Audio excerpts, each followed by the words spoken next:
এখনো মুসলমানি কারে কয় জানো না, অথচ লাম্যা গেছে ময়দান জামাত ইসলাম নাম দিয়া বিষের বোতল মধুর লেবেল, বিষের বোতল মধুর লেবেল, বোতলের ভিতরে বিষ লেবেল লাগাইছে মধুরে ধোঁকা দেওয়ার জন্য।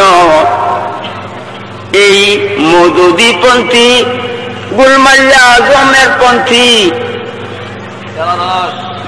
দেলাদাস পন্থী লোকেরা যখন ইলেকশন স্ট্যান্ড করবে, মুসলমানদের ন্যায় এদের বাক্সের মধ্যে ভোট দেওয়ার সাথে সাথে কাফের হয়ে যাবে।